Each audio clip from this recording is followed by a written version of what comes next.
Light of reality, because we have not faced reality, because we as a people live in a world of fantasy. And once we face reality and use religions properly, and once we understand how they are used by other people, and once we separate, not so much as separate spirituality from religions, and understand that out of our spirituality came the world's religions, and that we have been naive and let people take from us the basis, the elements, make religions and come back and sell them to us. Once we understand that, and that we had a much better version of the same religions before their former creation, then once we recover from the shock of discovering that we had something better than what was sold to us, rehashed from our elements, then go back and take the great spirituality we had and move with it. And once we understand what we were and where we are, we will understand what we have to be and where we still have to go. We are still thinking minority when we were never a minority. But we are letting minority people fool us into thinking minority. And we are literally being controlled by minorities who endear themselves to other minorities by demonstrating their ability to control us. And they control us by manipulating images through politics, religion, in the mass media. All right, the subject admittedly is dangerous. As religion is a delicate and dangerous subject, and it's even more delicate and dangerous when you're talking to people of African descent. Because where religion is concerned, we are a purist people. We are the true believers. We out-pope the Pope and out-Muhammad. We believe in things in its purest form, and we actually believe things are exactly what they say they're supposed to be. We have a humanity that actually makes us believe that people believe in democracy, and the inventors of it don't believe in it. And we had democracy before they think they invented it. And when they invent a fake version of it and sell it to us, we accept the fake version and neglect the genuine democracy that we have been living all along. Not only democracy, but humanity. We have had a historical fascination for ideas that come from the outside, and this has been our trap. And we have not studied those people who sell us fake trinkets, fake ideals, fake government forms, and rehash our religions that we invent in the first place. Now, all of the elements that went into the making of Judaism, Christianity, and Islam came out of Africa. And you have to distinguish between the elements in the formal organization of the religions themselves. The religions began to decline when outsiders, foreigners, took over those elements, organized them for their own political purpose, gave them a name, and began to project them to the world for their political purpose. Then the outsider created a religion, but he forgot the African substance, and the African substance was spirituality.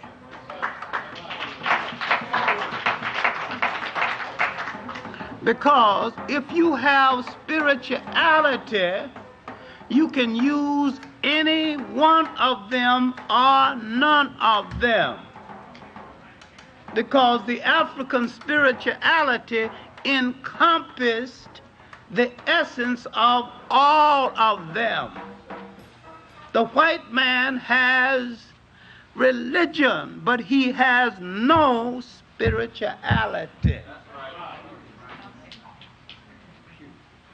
Then you must study and understand the difference between Islam and Arabism, something which is difficult for black people to understand. The Arab did to Islam what the white man did to Christianity. He subtracted the spirituality and made it a political instrument for his opportunism.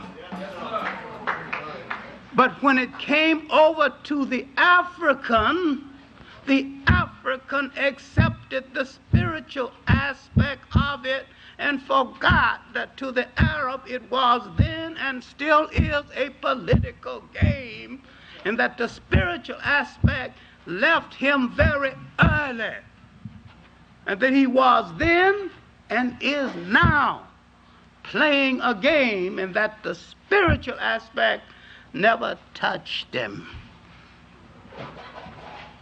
And if you listen with me with some kind of patience, I will show you exactly what I mean, because if you see that it was the African who used this religion spiritually, and it was the Arab who used it politically.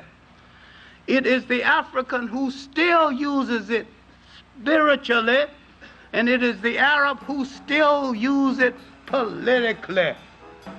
If you look at the present-day Sudan, where the Arab have declared war on African cultures, and he not only while he's declared war on African cultures, he's eating bacon, drinking scotch, and patronizing European whores.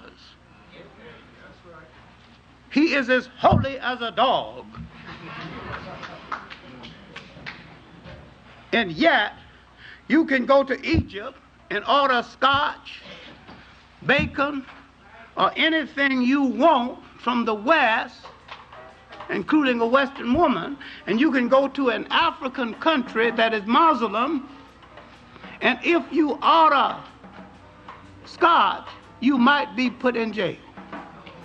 I am saying that Senegal, a Muslim African country, is more Muslim in its practice of the faith than Saudi Arabia.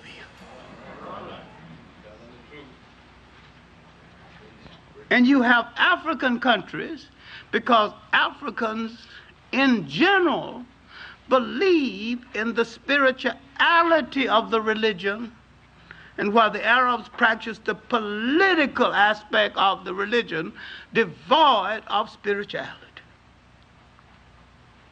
And it is the African side of Islam that has used it for spirituality. It was the African side of Islam, and the African side of Islam alone, that has used it as a rallying cry for social reform and revolutionary change.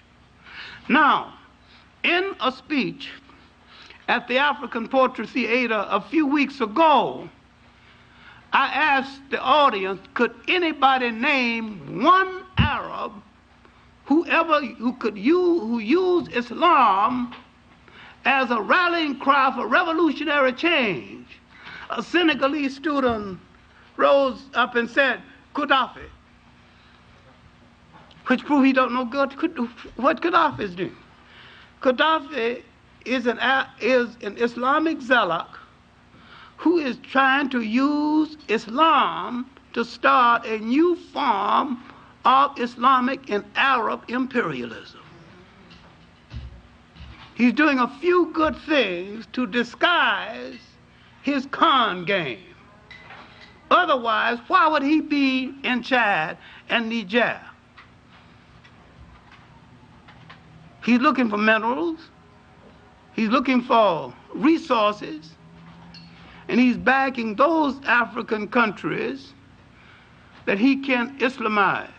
Then why would he build a mosque in Ghana? And when Ghana wanted some money for a sewage system, he would refuse.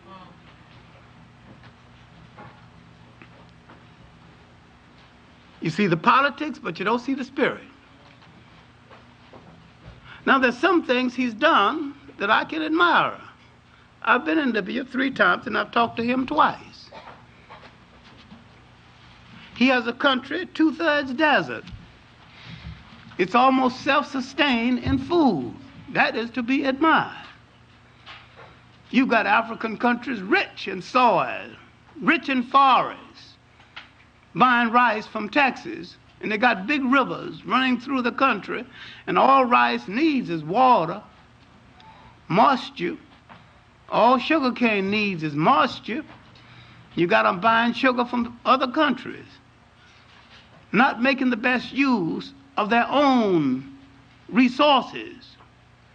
And yet, he has made better use of his resources internally than many countries in Africa that have 10 times more resources. That's a plus for him in taking care of his people. But his external program is a form of Islamic colonialism that the African can't see. The African has got the illusion that there's somebody going to do something for them for nothing. The European and the Arab are similar. Their intention is to come to power and to use the religion as an instrument of power. Now, I believe religions should be instruments of spirituality and moral uplift. And the African obviously believes the same, and that is the way it should be used. But if you name, every time you name an African revolutionary who used Islam as a rallying cry for revolutionary change against colonialism, it is the black side of Islam. Now, I can rattle off all these African revolutionists, and they nearly always became part of that same basic structure. Now, I am not against Islam. I see it as a force in human history that has to be reckoned with, and that at times has commanded respect and can again command world respect. If forced to the wall, and if I have to choose between it and Christianity, I would choose it. I am that disgruntled about Christianity.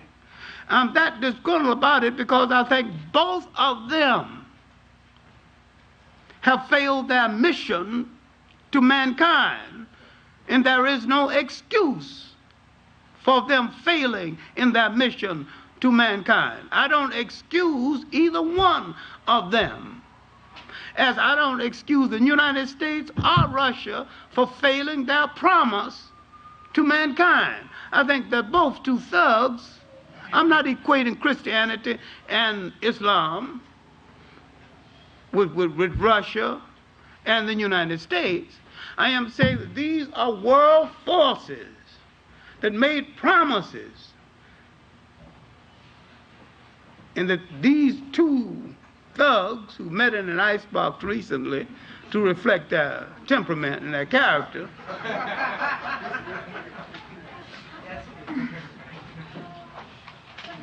and when these forces meet, you assume that one of them on your side.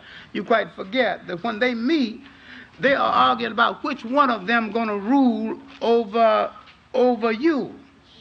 All right, now, let me stick to my notes because I've got more notes than I've got time anyway. Now, my point is that we were robbed of our original religions so long ago, we have forgotten what those religions were.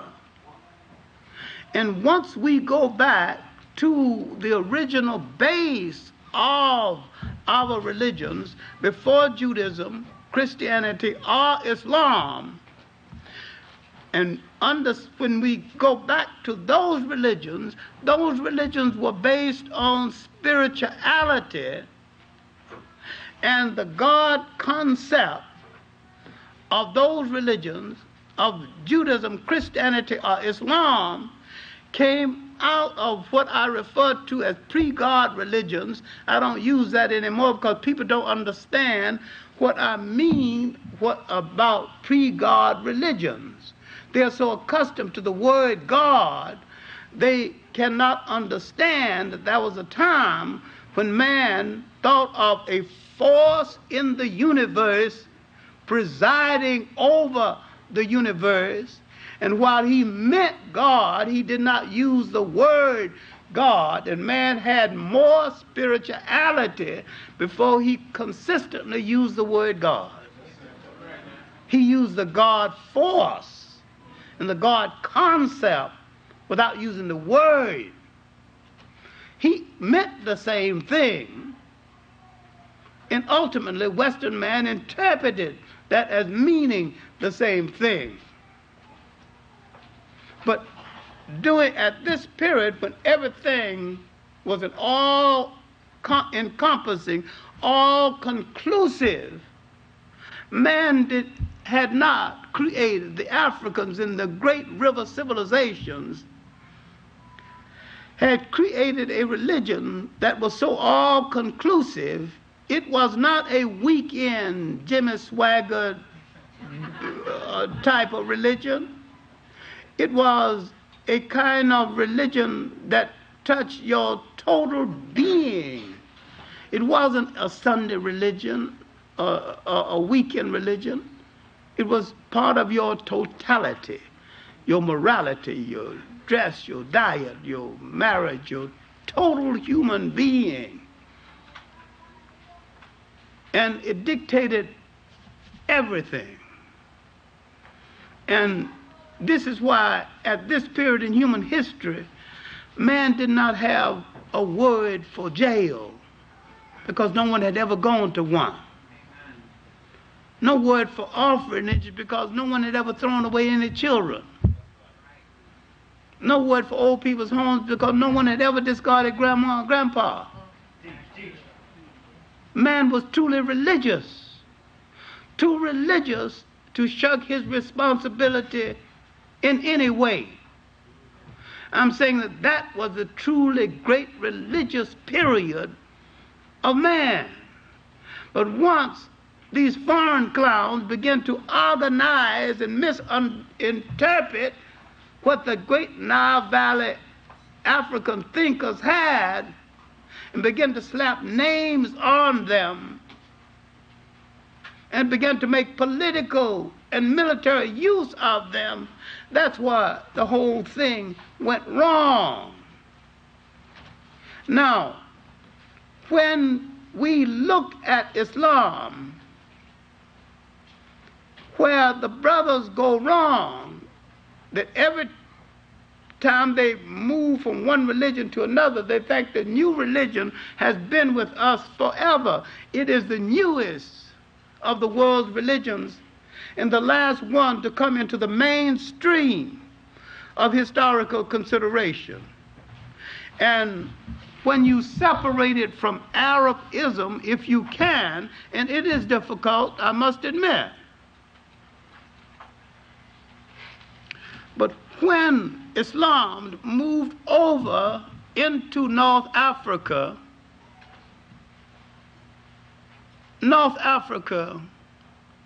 Northeast Africa was a fallen land. It had been raped for 1,000 years. The conquest wasn't much of a conquest. Starting with the Cambyses' invasion 550, and they didn't arrive until 639 AD. And the Cambyses' invasion was 550 BC. Over 1,000 years later, they got there, and they had one invader after another, Greeks, Romans. What resistance was left? All the great structure torn down. They were ready for anything when they arrived. They said they're bringing a great civilization. They arrived to feast on the fallen body of a once great culture. All right, now let's go back and pick them up at a period, the infancy of this thing. But let's look at these religions and look at these Nile Valley civilizations.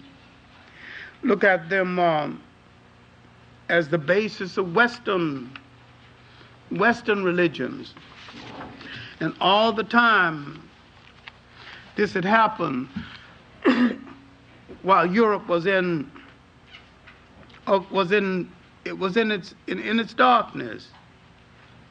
Now, when you take this like a classroom teacher, you've got to go into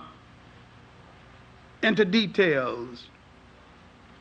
And when you go into these details, you've got to look at the making of the spirituality of Nile Valley people, and to what extent this influenced the people of the Tigris and the Euphrates, and the development ultimately of the people who became the people called Arabs. Remember, and this is hard for the new convert to understand, that inactivity as a place in human history, the Arabs are basically an AD people. There is no BC activity of consequence that can be attributed to them.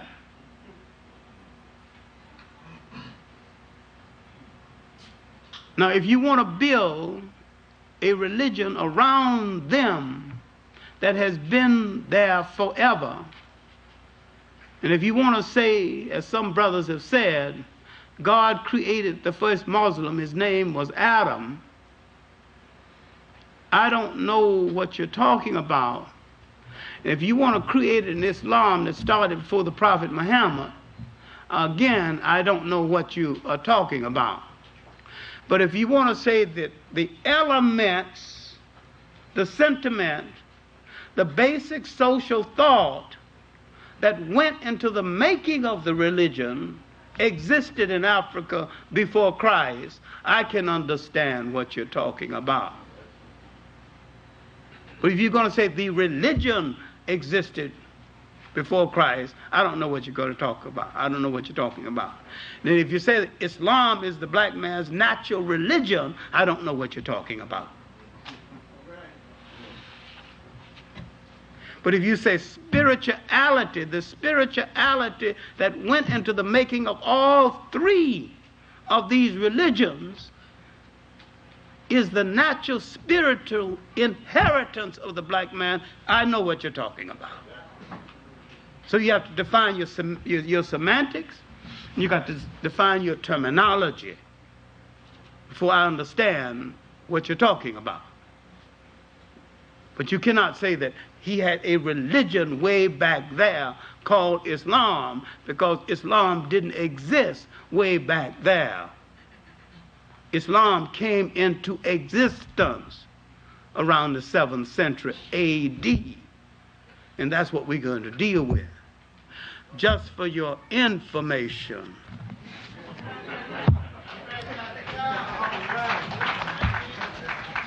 Some people never seen the Quran. This is it, in English and in Arabic.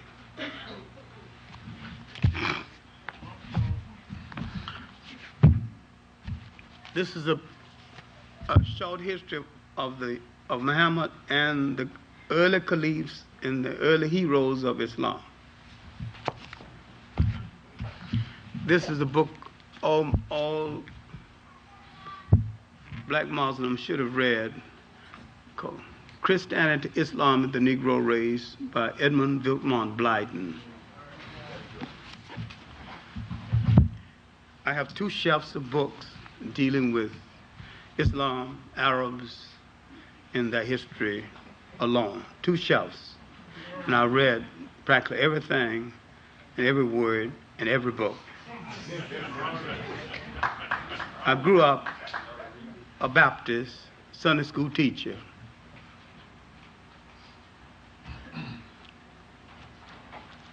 I belong to an African spirituality. I respect all religions when they practice what they preach.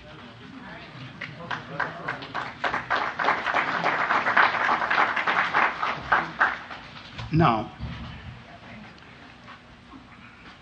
we have to distinguish between what a religion is, what it can be, and what it promises to be. Now let us start with the present, then work back. Let us start with Elie Mazeroy's series, The Africans.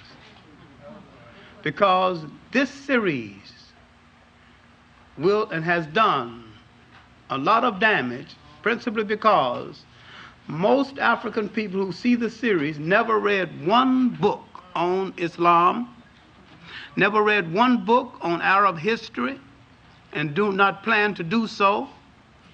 And all they have is his word. And they're not going to check him out. And he tells you a few good things about Africa, then he is running strictly an Arab Islamic game, and he is running it well. It is a con game. And it is not about African history at all, because he is not telling you African history. He is telling you basically a few tidbits of African history in order to get his Arab Islamic point across, and he is getting it across exceptionally well. And that is what he set out to do. Now, why don't we ask the question? A Jewish journalist fund financed it. Why haven't we asked, who is Elie Mazeroy? Half African, half Arab. Another question we have to ask, what is the role of the bastards of history? And he's a bastard. The bastards of history under pressure nearly always take sides with their father's side of the family that is in power. Father was an Arab. He is more Arab than the Arabs. He's black when he wants to be black, when it's his convenience.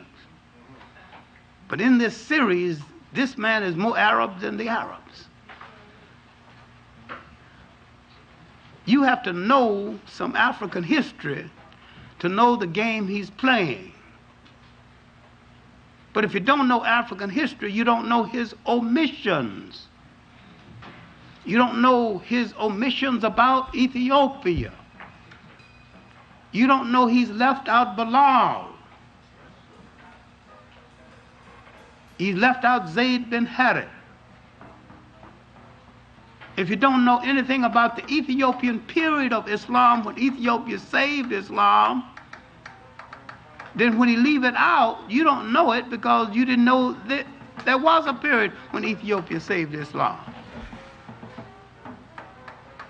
But if you read the Encyclopedia of Islam, the Encyclopedia of Islam said that Bilal was a slave, Zayd bin Harith was a slave. The Encyclopedia of Islam on this point is wrong. Bilal was a lawyer for that day. Zayd bin Harith was a military man. They were both Ethiopians. Why Ethiopians? Why did his rich wife choose 2 tutors for him, both Ethiopians? Now you got to look at Ethiopian history. Why the fascination for Ethiopia? When the Prophet was born, half of Arabia was an Ethiopian colony. But if you haven't studied black imperialism, you don't know this. There was a time when Africans ruled nations and dominated nations. But you never read Baldwin's Prehistoric Nations or Drusilla Dungy Houston's work, recently reissued, on the wonderful world of the Cushite Ethiopians.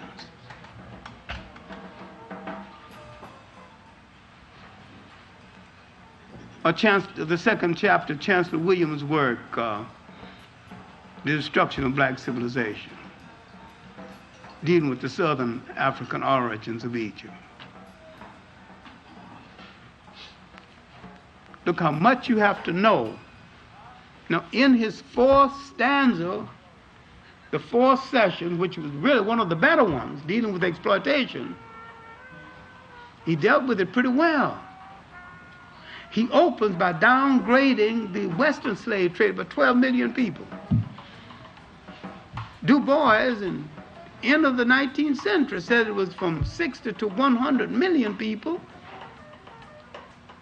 The documentation has proven since then that it was at least twice that much.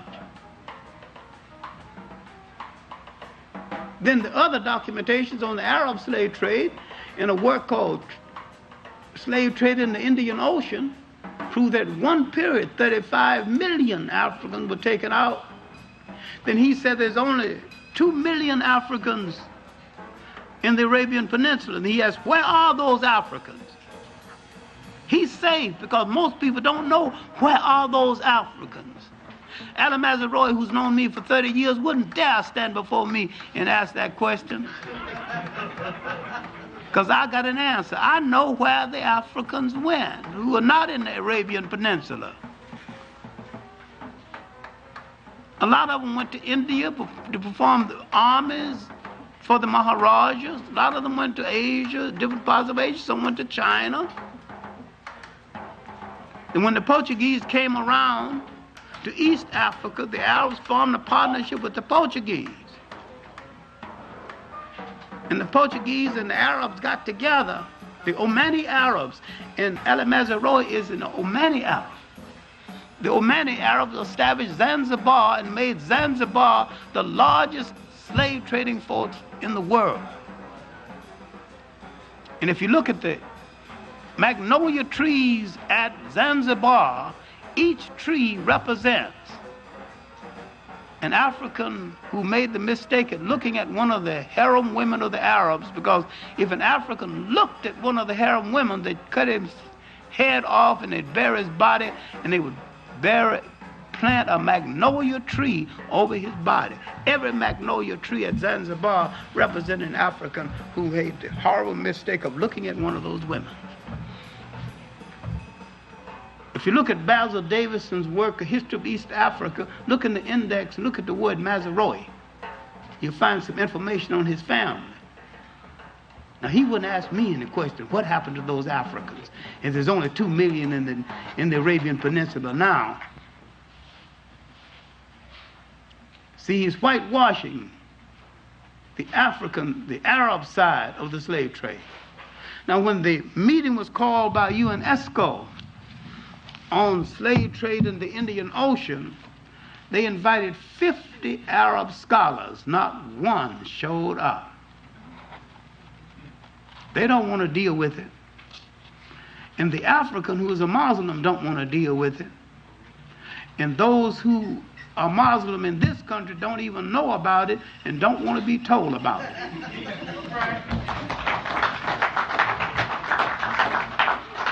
Because they think when they left Christianity, they joined a pure thing that is without fault. I'm not saying leave it. Stay with it. Stay with whatsoever you want to stay with. But realize all Western-oriented religions are faulty. All Western-oriented religions were in the slave trade one way or the other, one time or the other. And all religions that said that God endorsed slavery are liars and hypocrites. No religion and no God ever approved of anybody enslaving anybody. The Quran, and if you doubt it, you can take a copy here and find the passage, says that you can beat your wife, but you have to beat her with a stick only so long. The stick cannot be too large, but you can beat her.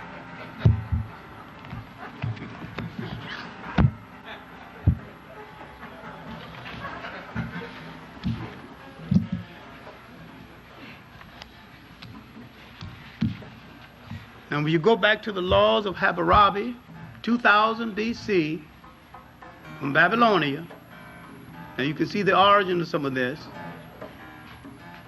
It's supposed to be the first civilized law. Hammurabi said that slavery is a good thing. It's all right to have a slave, but you got to have some humanity about it.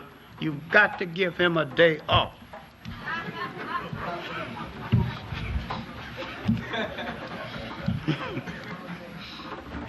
Give him a day off, it's all right.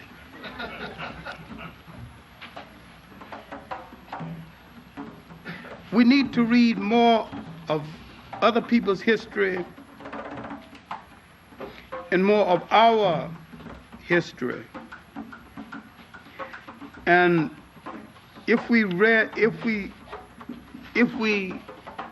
had read more history, we might understand the damage that the series is doing, and understand also that he is playing the role of a con man. Con man gives you through a few flattering things to get you into the trap before he robs you and makes the robbery looks palatable to you until you wake up and realize that you have been had. I don't know where he's going the rest of the series. I don't even know where he's going tonight. And this series will get more exposure than any educational series ever. It's on tonight. It'll be on Sunday, and it's on cable sometime during the week. So if you miss it tonight, don't worry. It'll be on Sunday. Why it's getting all this exposure? Somebody wants this message out there. Who wants that particular message out there? Who has the reason? Let's study its backers. Why the National Endowment for the Arts in America, your money was behind it. That's only $650,000. It cost about $5 million. The rest came from the Annenberg Trust.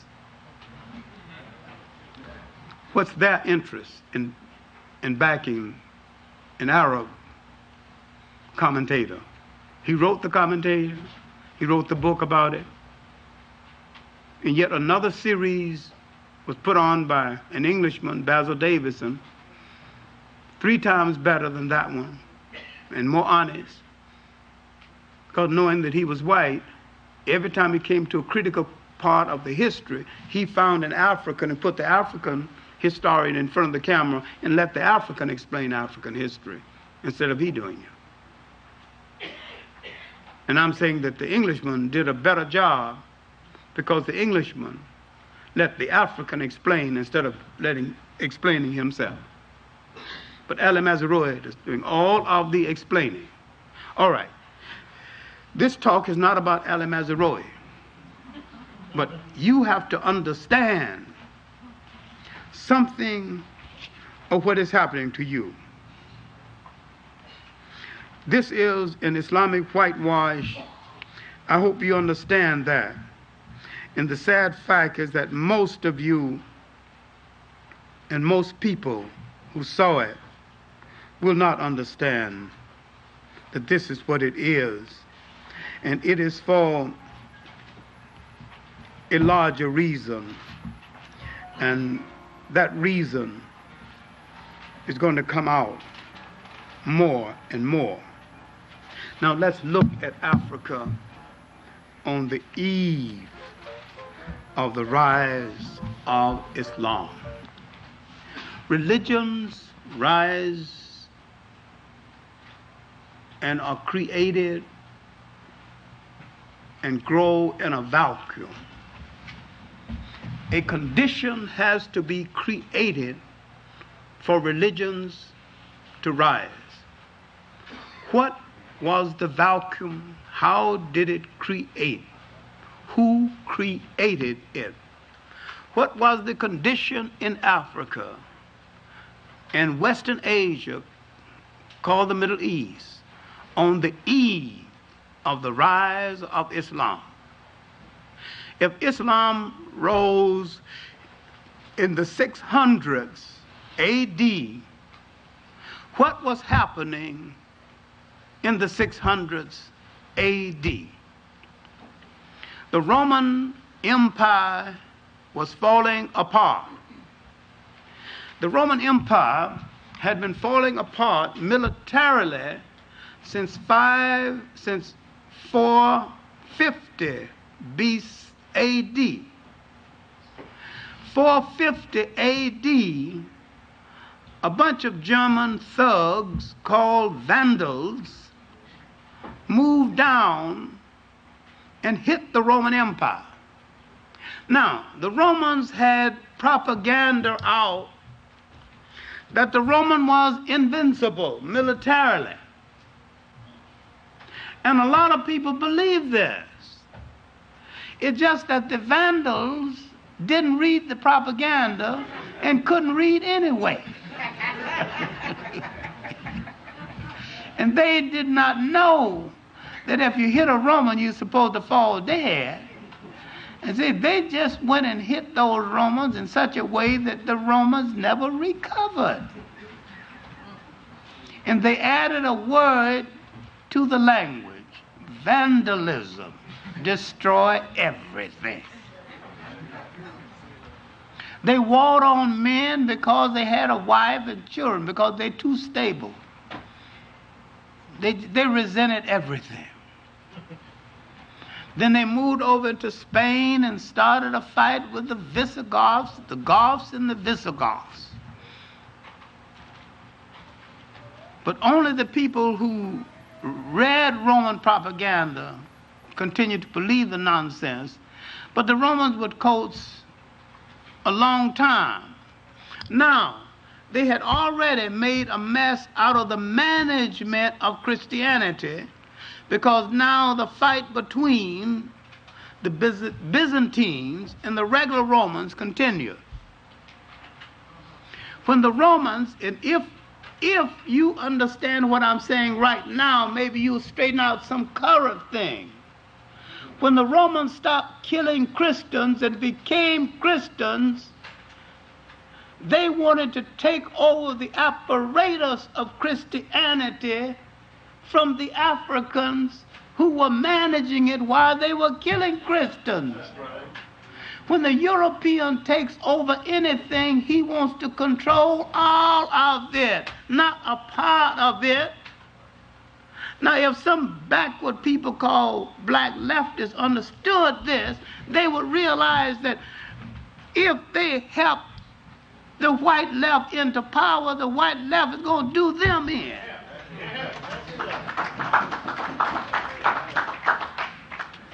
Now, I'm not less of a socialist because I'm saying this, but I'm more of an African nationalist and a Pan-Africanist because I'm saying this. Because I take my socialism from African social living and not from Karl Marx. I take mine straight from the originators of it, who originated it before the first European wore a shoe or lived in a house that had a window. So I know there's nothing new about it. The Africans had it all along. So I go to the original instead of the carbon copies created in Europe. Now, there are a whole lot of Africans today who don't understand that. Now, my point is that once the Romans became Christians, they accepted as a political apparatus, but the spirituality of it eluded them completely. Where are they now in history? The conference at Nicaea has already occurred, several conferences. That's behind a few hundred years now or more. The Romans, out of their weakness, you must separate the political Roman Empire from the Holy Roman Empire. The political Roman Empire is dead. When the political Roman Empire started to weaken, they began to have African emperors, the most colorful being Septimius Severus, and one of the last being Caracalla. And Septimius Severus is noted for he was also the governor of England, in addition to after being governor, emperor of Rome. All right, he was from the political Holy Roman Empire. Political Roman Empire. Now, the Holy Roman Empire has had, at this point, 3 African popes.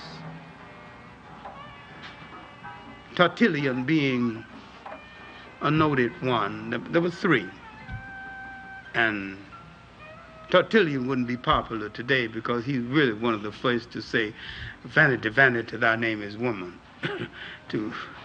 So the holy sinner, the greatest writer the church has had is behind us now. I mean, St. Augustine. St. Augustine, really, who gave the church its literature, also African, gave it its being, has lived and practically died by now. Bishop of Hippo. He has written far more than the world knows. People know about this City of God and his confessions. But there was so much of his writing that has not come down to us that is available in texts and in documents. But he has lived and practically died by this point. At this point, my main point is that the African contribution to the church has been made, and Augustine looks back at what the Europeans have done to Christianity. He said, makes him laugh, especially the conference at Nicaea. These people don't understand Christianity.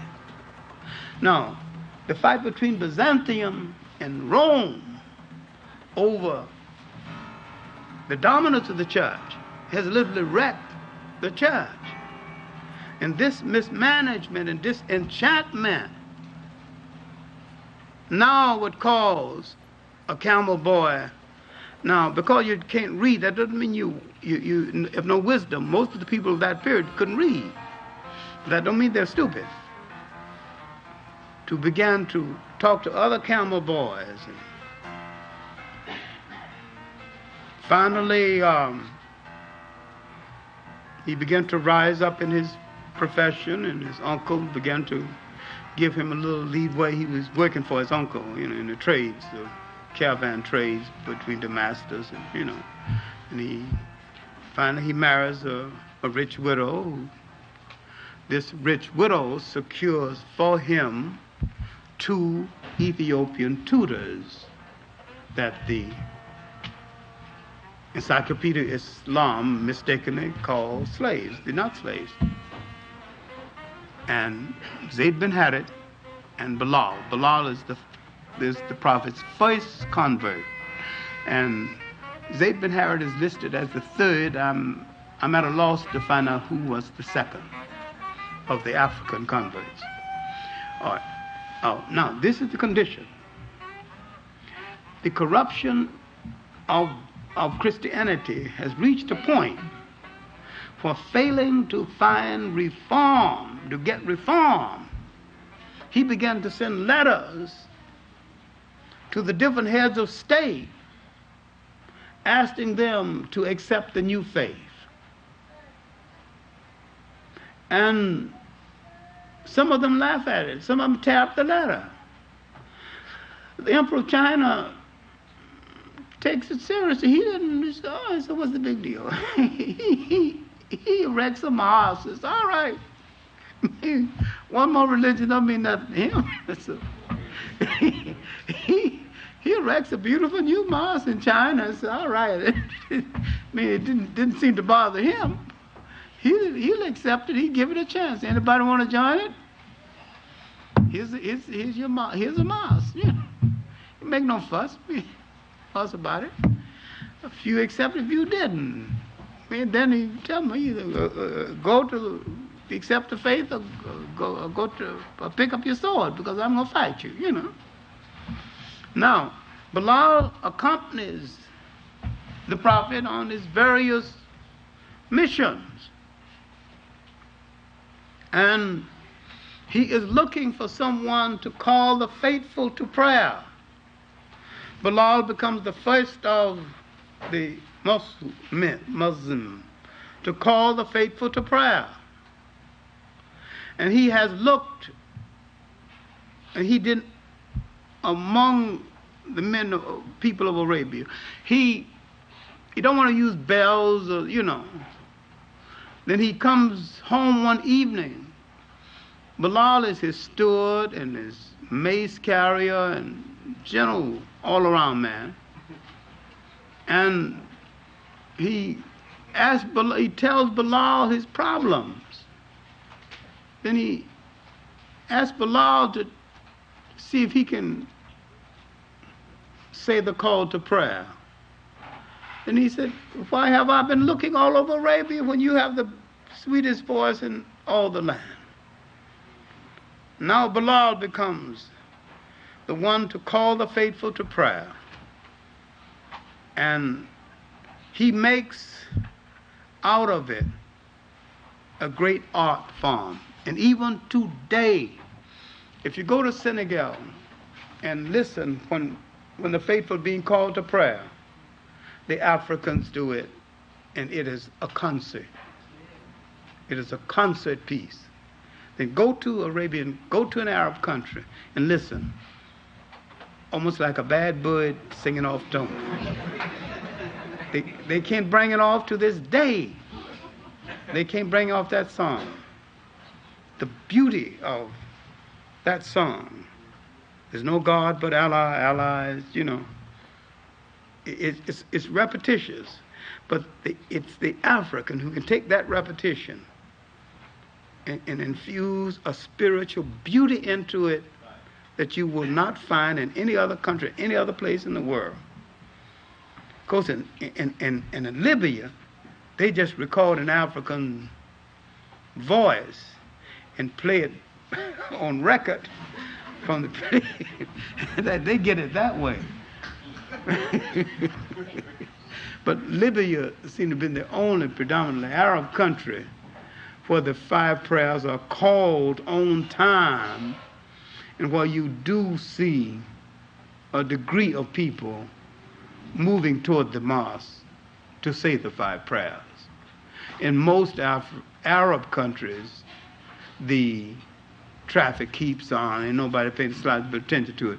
But in Senegal, a predominantly African country, when it comes time to say one of the 5 prayers, the traffic stops.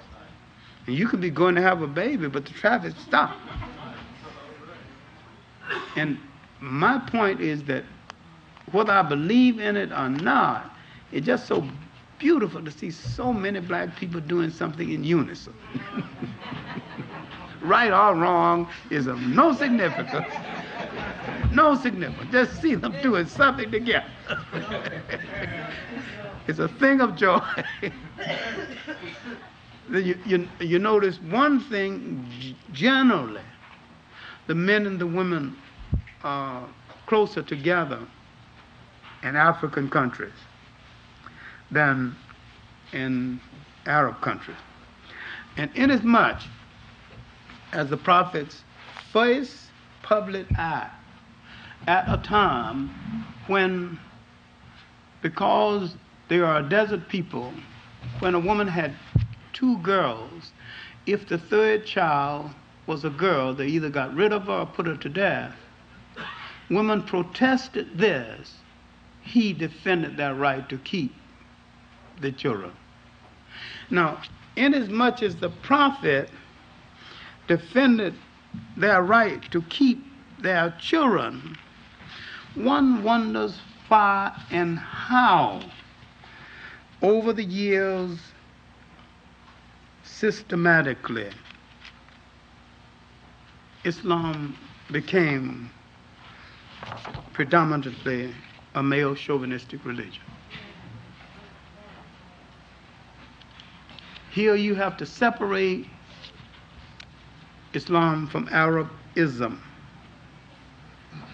Maybe it was something about the desert, and maybe it was the belief that a woman needed protection, but very few women rose to high position in the Arab side of the religion. And I can name one woman head of state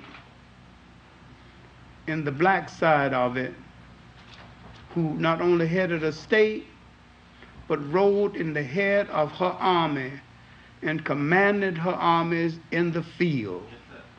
1500s, that's Elmina of Nigeria, in the state of Zara. I recently recommended that she be included among Budweiser's great queens of Africa. And I purposely supervised the writing of the copy in order to eliminate a whole lot of the misconceptions about her. And they are misconceptions and rumors. The rumor was, because she never married, is that she took a new lover each night, and if his performance wasn't adequate, she had him killed in the morning. There was no proof of this at all. And if that rumor got out, I guess half of the male population in the world might disappear. Even stars don't perform at their best every night.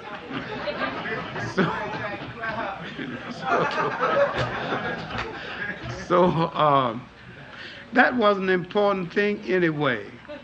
The important thing was this strong woman defended it wasn't Nigeria then, it was in the Hausa country. The state of Zara defended her state and built walls of defense that still can be seen in this part of Nigeria. Defended her right as a woman, without getting into the nonsense about liberation, held her ground, defended her lineage, and left her mark on that territory of Africa until that part, as a part of Nigeria that is literally called Elmina City. And she was a Muslim. And that did not happen any other place among Muslims for women. That did not happen. It surely did not happen any place among the Arabs.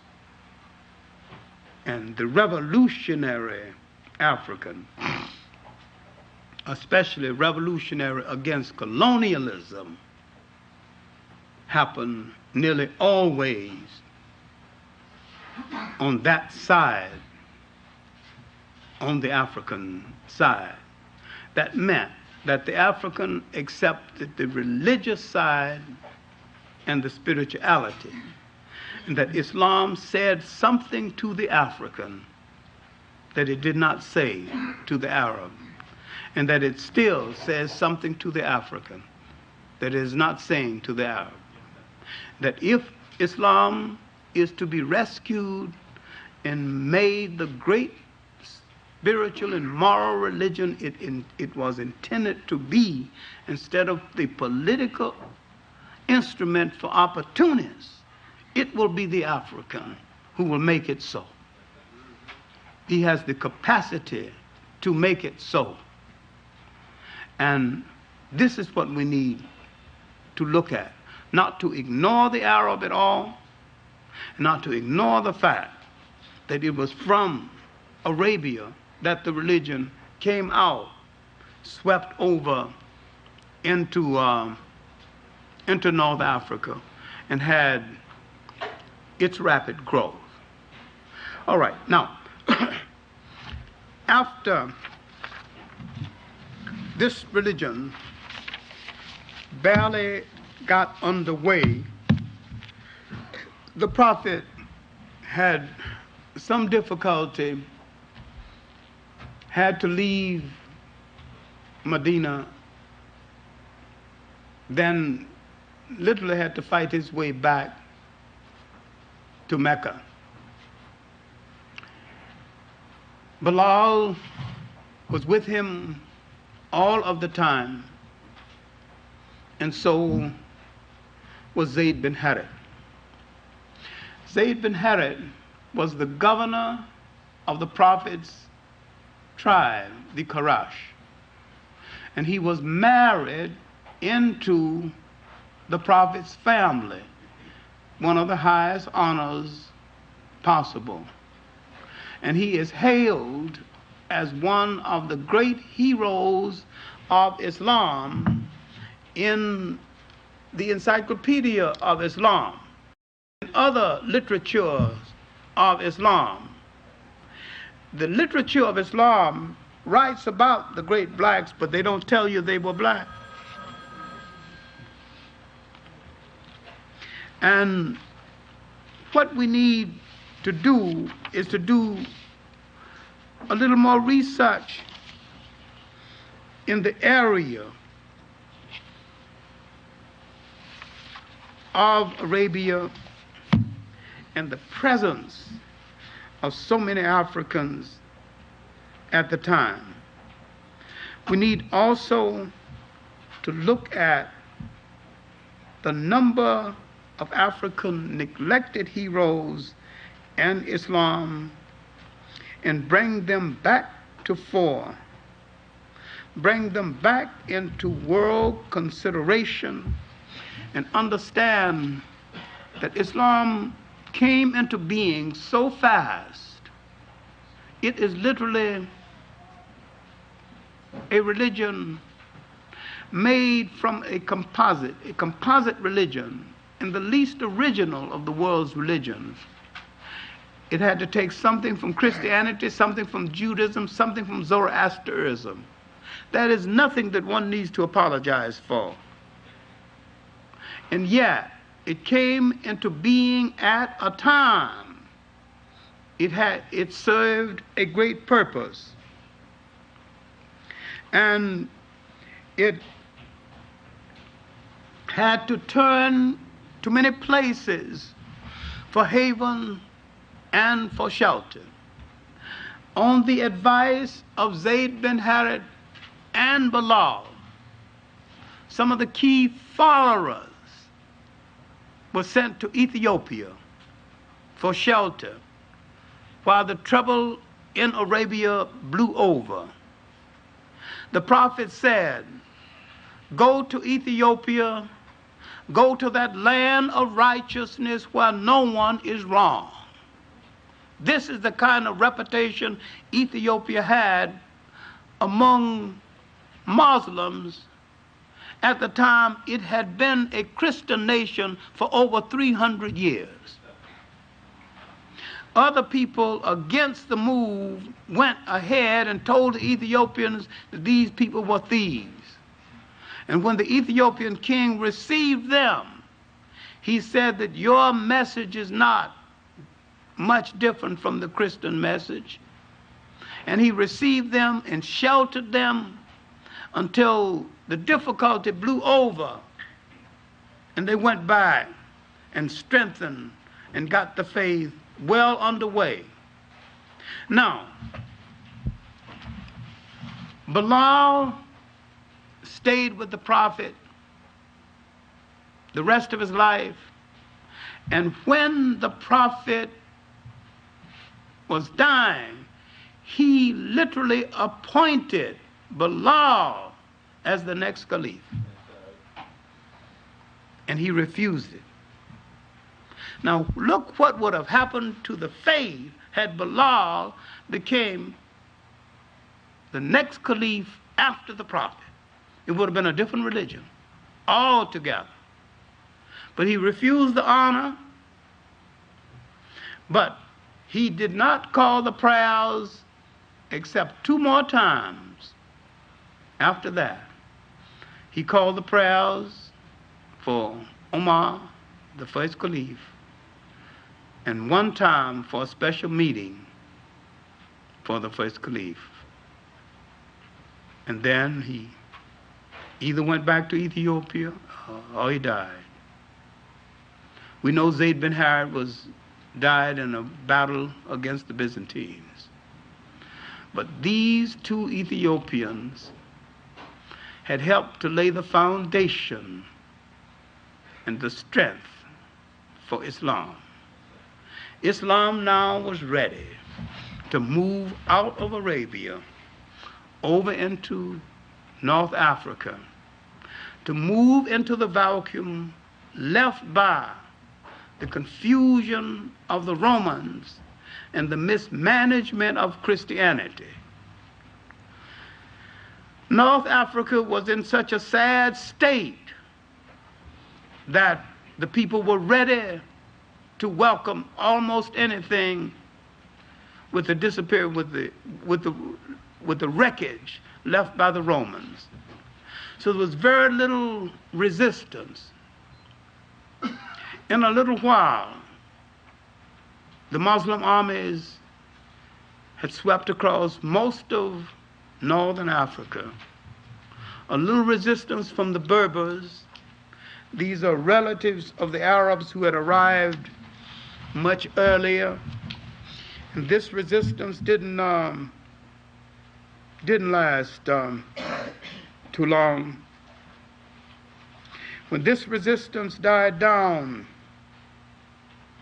Islam swept into the Western Sudan and began to convert Africans. Now, Islam swept into the Western Sudan. Understand me now, if you can visualize a map of Africa. They went down into West Africa, not the coast, but inland away from the coast. That is called the Western Sudan, skirting the coast. And they converted a group of Africans.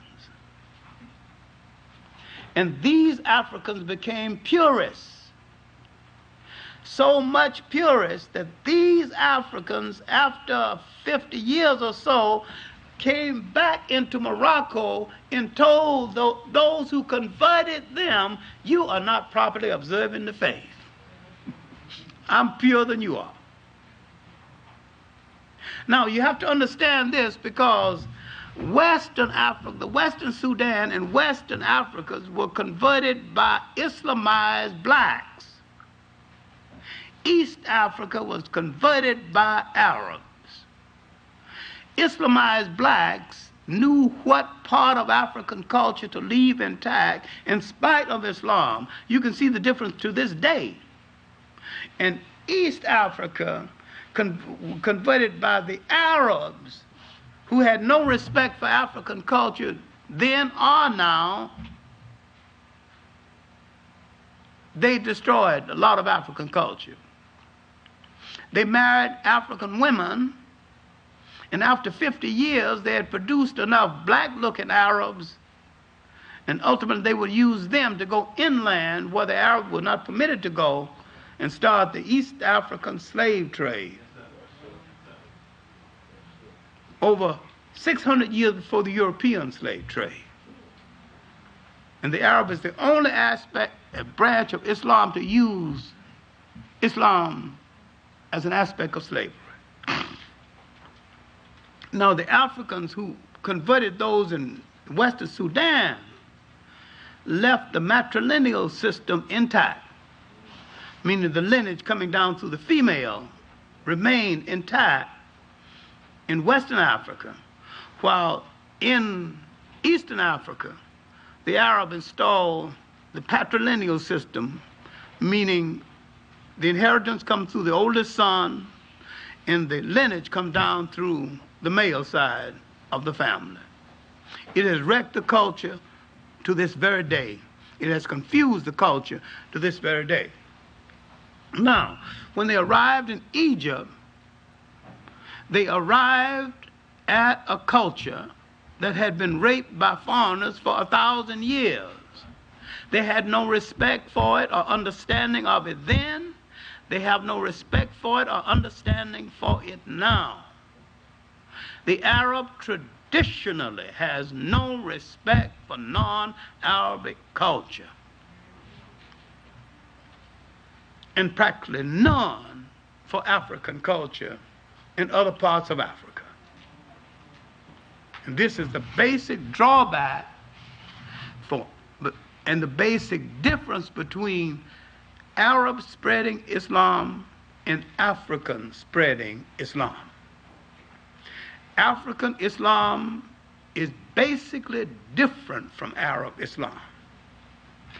Arab Islam is a form of Arab supremacy and condescension. Just like white Christianity is a form of white condescension. They think they're doing you a favor to let you in their church.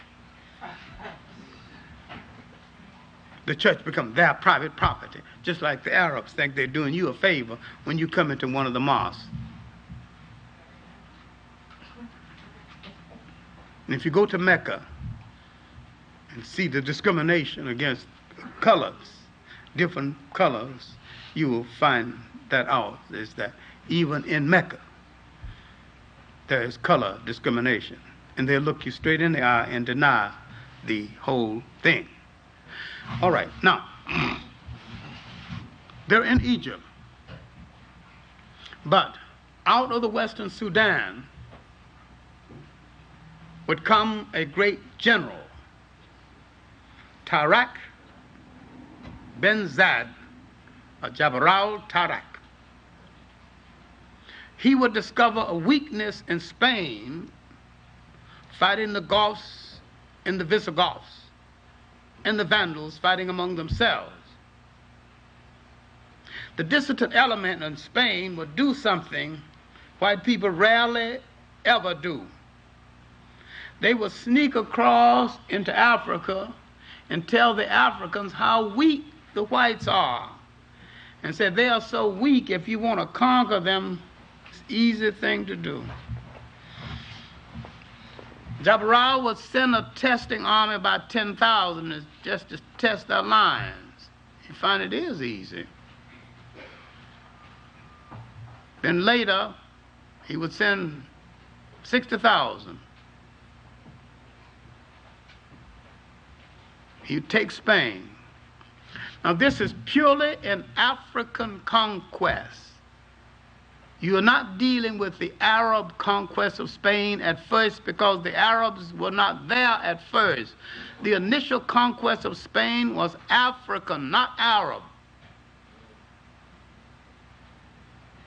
That army came from the Senegamia, now Senegal, and parts of what is now Mauritania. And when they moved over and conquered Spain, Madame Bourguiba has written a book on it that bears the name Tariq bin Zayed.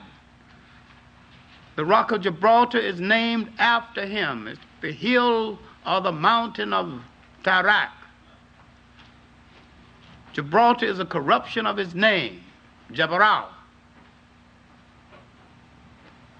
And she describes the army going into Spain. She says the army was black as ink. The general was blacker still. Meaning the general was the only one riding a white horse. So his blackness against that whiteness looked blacker than the rest of them. But the horse was better dressed than the kings of Europe, with silk and brocade. And the women taking off garments and throwing him in front of his horse, waving. Let me be the first. I'd like to see Hollywood put this in Technicolor.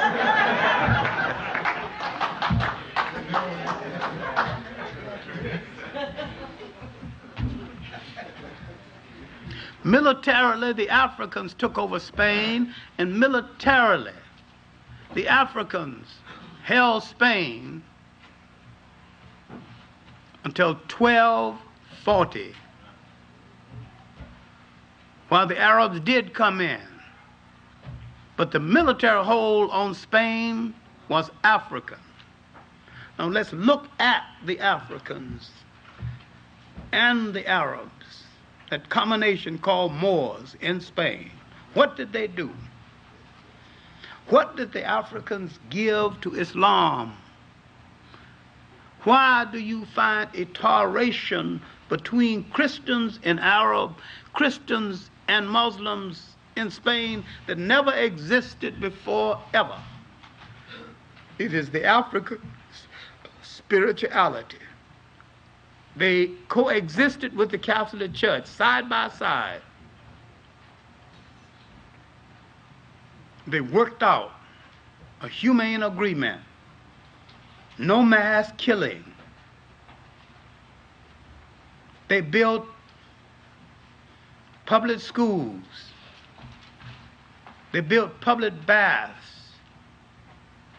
There's a chapter in John Jackson's Introduction to African Civilization called Africa and the Civilizing of Europe.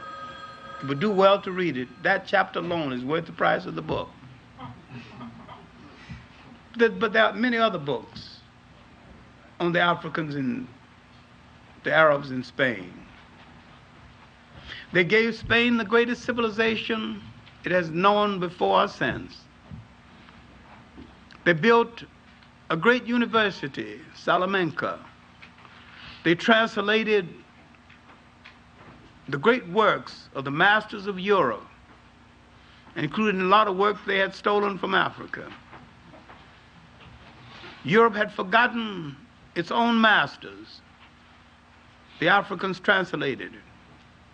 It was the African that suggested that the Jews be appointed to the chairs in the mind sciences. God, what an error. All the ideology chairs. It was the Africans who took the Jews into Spain and made them the grandees, the money managers of Spain. And when the Africans lost power, some of them went Holland and found the Dutch East India and the Dutch West India Company and became managers of the slave trade. People find no compunction of turning on us when it's their convenience to do so. But their performance in the partnership between the Africans and the Arabs and the Berbers in Spain was a long and beneficial partnership and a fine moment in their history and in world history. The African and the Arab and Islam had united and held Europe at bay for almost 1,000 years. And when that partnership went bad, both of them were in trouble. By 1450, the Africans and the Arabs began to argue among themselves over nonsense at first. But 1240, the Portuguese had broken away from the Africans, but Spain was still under their domination. Then half of Spain, by 1455, had broken away, the Castilian part. And now they had colonial aspiration of their own. And they went to the Pope to discuss the matter. He was the leading authority of the world where Europe is concerned. Now they wanted a piece of the world. They wanted to start dividing up the world among themselves. And the Pope told them, you are both authorized to reduce to servitude all infidel people. In other words, you need not feel guilty about the slave trade that had already started along the coast of West Africa. The fact that there were great independent states inside of Africa is something I'll talk about later on. My main point here is that Islam had swept down into the Western Sudan. That a lot of people say the great states of Ghana, Mali, and Songhai were Muslim states. Ghana was never a Muslim state. In fact, Ghana was destroyed by Muslims. By Abu Bakr of the Susus. When he pulled his army out of Ghana to help his co-religionists in Spain, he died.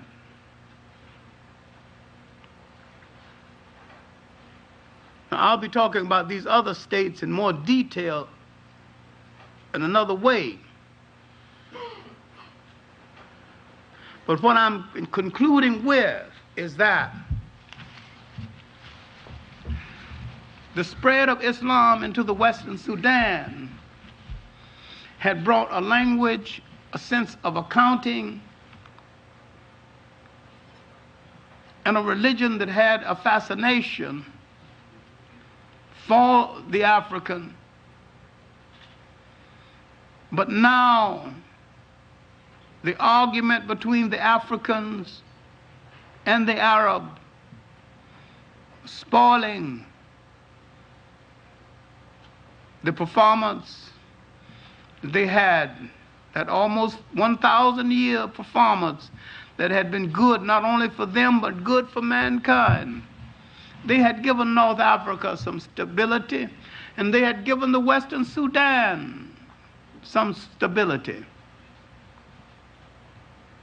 It came 1492, and the least significant event would be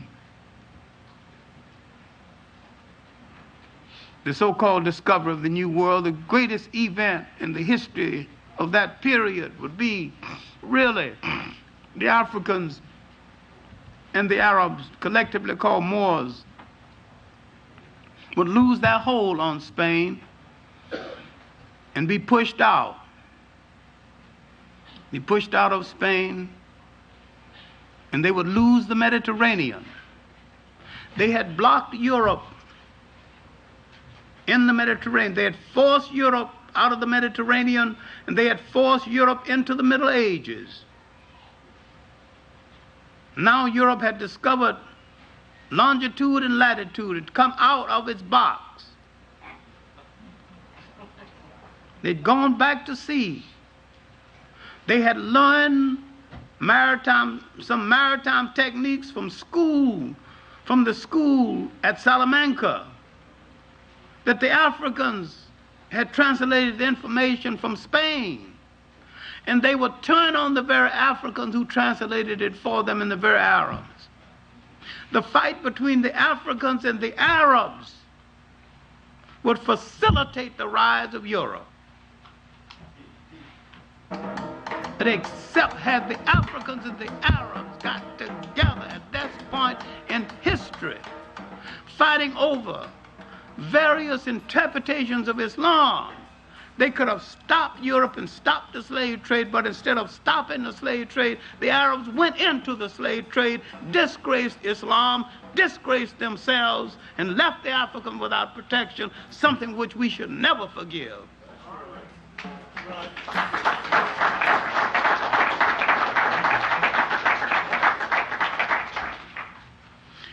And after this, the Africans, mixed Africans, Berbers, and Arabs in Morocco, sore heads, turned inward on Africa to rob the nations to the south. They recruited European mercenaries with modern weapons for that day, and with some guns supplied by Queen Elizabeth I, they invaded the Western Sudan, destroyed the great state of Songhai. And the long night that was to last 500 years had started. And the good that Islam had done was being spoiled. Now you had Muslim against Muslim facilitating the spread of the slave trade inland.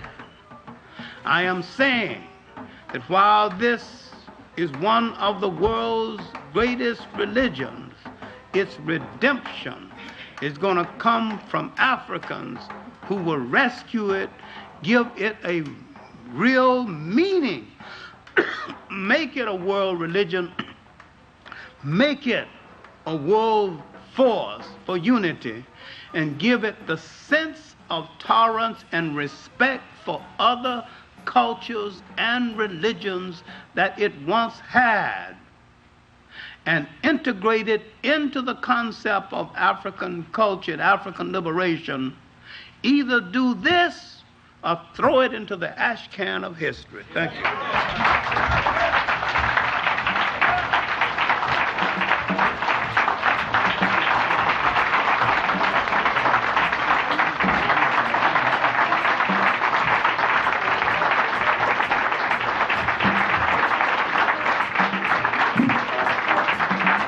Henrik Clarke.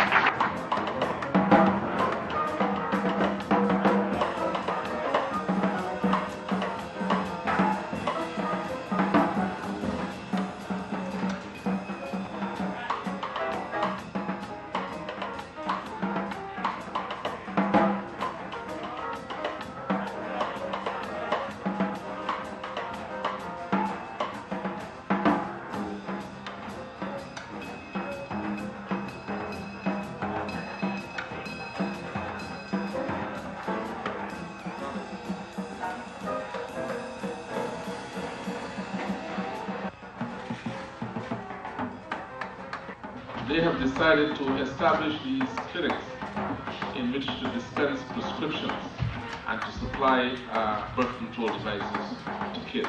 Now, I have spoken to various people in the Board of Education department. I was there only today. And I sat down with this guy who's the director of public education or something like that.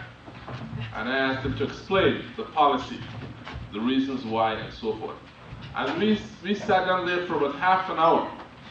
And this man could not give me a rational explanation of it. I mean, he is in charge of the program. and he did not even understand it, and he confessed as much.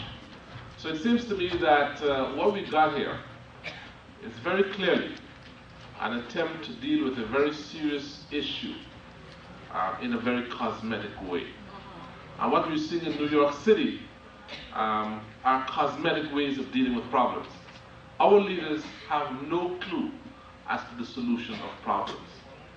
Their way of dealing with the drug problem is to have a senator dress up like a drug addict or something like that and buy some stuff in the Upper West Side. The police commissioner's way of dealing is to transfer our cops once every 5 years. Their way of dealing with education of black children is to distribute birth control devices.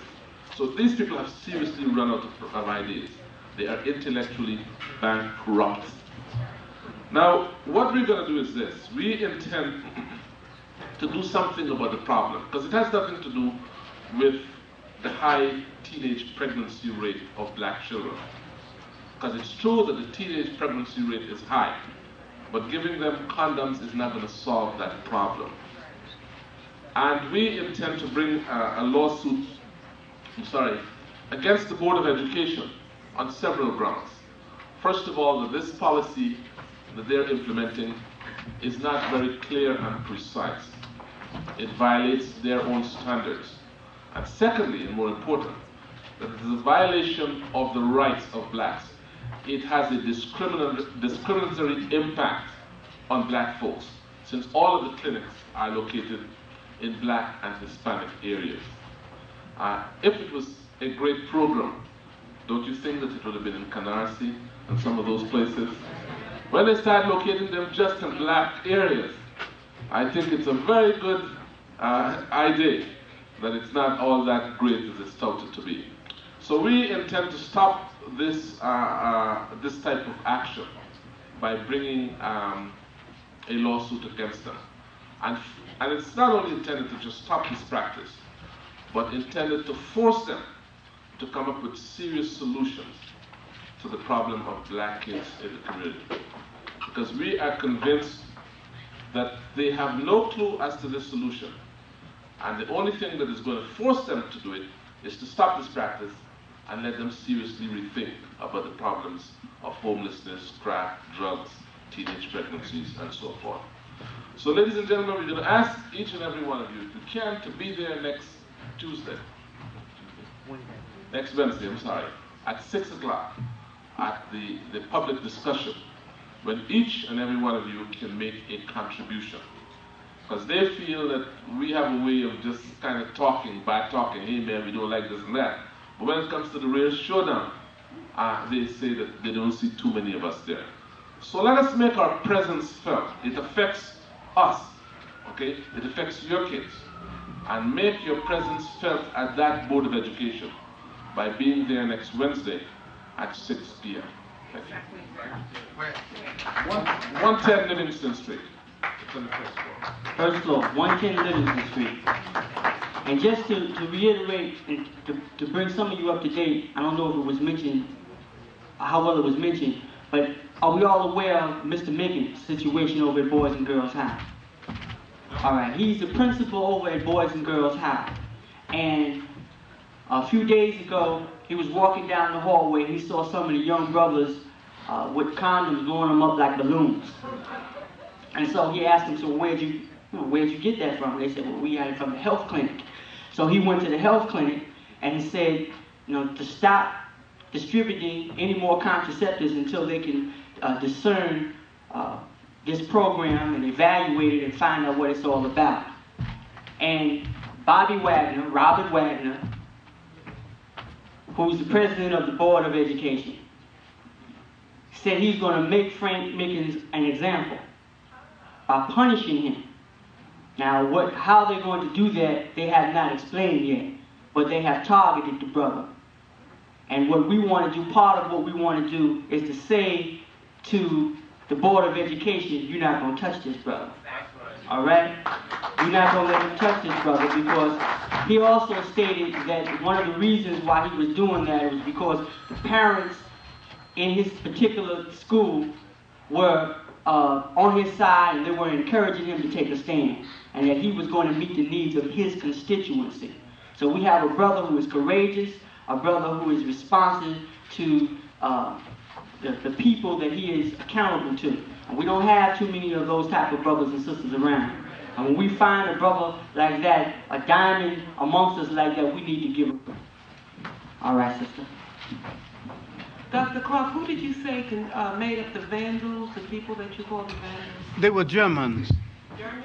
They were what became Germans. They were Teutonic people, and they came out of what later became Germany. And their descendants can be seen in North Africa today. You occasionally in North Africa you see a jet black person, tall, with blue eyes, descendants of the Vandals.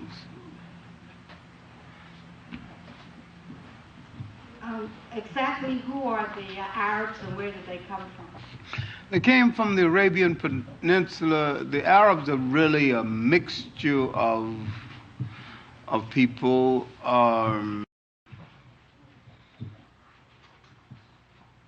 They really